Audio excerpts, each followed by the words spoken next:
เริ่มไม่เคยด้วยเดี๋ยวเชี่ยวชาญเลยนะจัดการไวเกี่ยมเอามาเบิ่งตัวจริงเบิ่งกันเลี้ยงเพิ่งเดือนแมงดันเนาะเฮาเนาะ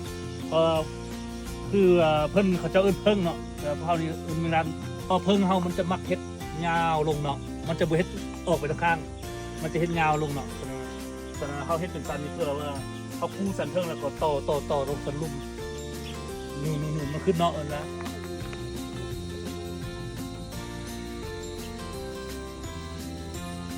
ถ้าหางมันลุ่มเต็มแล้วมันจะออกมาอยู่นอกเพราะว่ามันบ่คือหางมันหอนกันอยู่ในมันหางหอนเนาะ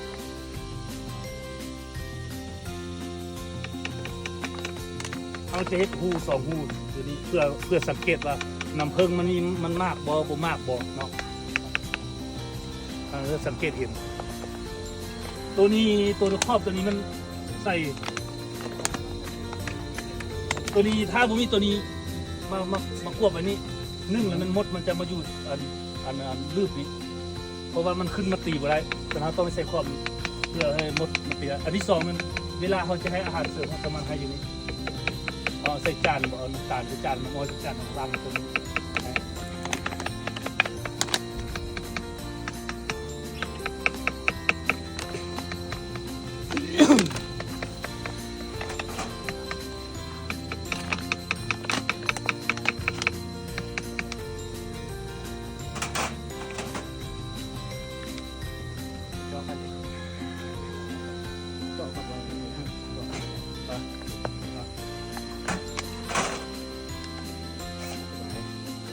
เขาอันนี้มันย้อนนะเขาเฮ็ดไหมเนาะเขาเฮ็ดไหมแล้วเขาบดตัวทับพิษเนี่ยเขาจะบดใส่ไหมคัดใส่ไหมไปละหรือใส่ลวดไปละธรรมดาแต่ละหั่งเขาต้องใส่ลวดเพื่อกันหั่งมันตกเนาะแต่ว่าตัวทับพิษนี่ย้อนว่ามันเข้าไหมแล้วถ้าเขาใส่ลวดแล้วมันมีอันคู่หลายเพิ่งมันจะบุยู่แต่ตัวทับพิษเวลาเขาเริ่มทับพิษเขาจะบุใส่ตัวทับพิษเนาะแต่ว่าหลังจากนี้เขาซีเก็บกู้เขาจะไปเจาะเพื่อเอาให้หั่งมันตกทับพิษถ้าเขาบดเจาะเขาบุใส่ไหมนี้บุใส่ลวด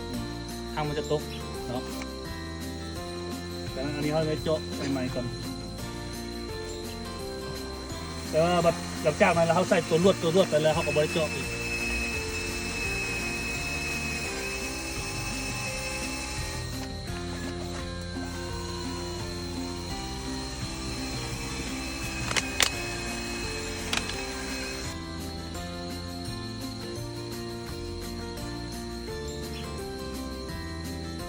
แต่สำหรับว่าสันขมิดบ่มีลวด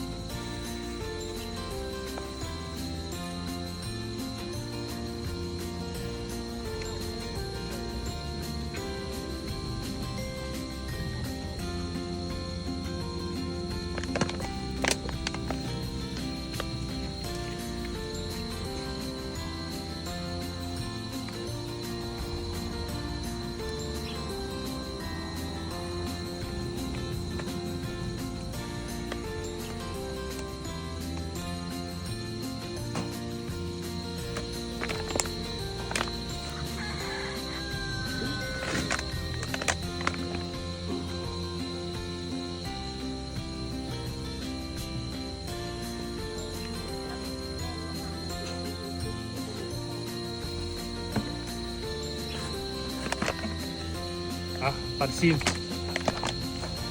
ด้านมือซีมเลยเด้อ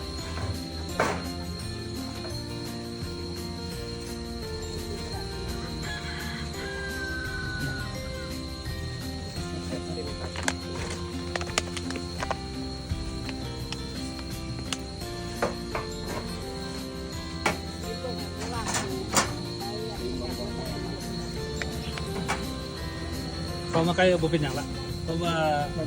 คาราเคาะแล้วเขามันจะกินน้ำเพิ่มแล้วมันจะเจ็บอีกบางช่องบางไม้ทานน้ำอย่าต่างกันตัวน้ำมันเหนียวเลยอันนี้เหนียวยิ้มเลยเจ๊ชิมเนี่ยไล่น้ำออกจากเสียนเพิ่งเสียนต่อไปละตอนนี้เอาหมดนี่เลยว่าเราเอาอะไรเขาบอกเอามดจงไว้ให้มันเลยเนาะจงไว้ให้มันได้คันว่าเขาเอามดแล้วมันจะหนีเนาะเขาจะปัดเอาแต่ส่วนที่มีน้ำหวานมันต้นเลยบ่มีน้ำหวานแล้วเขาก็บอกเอา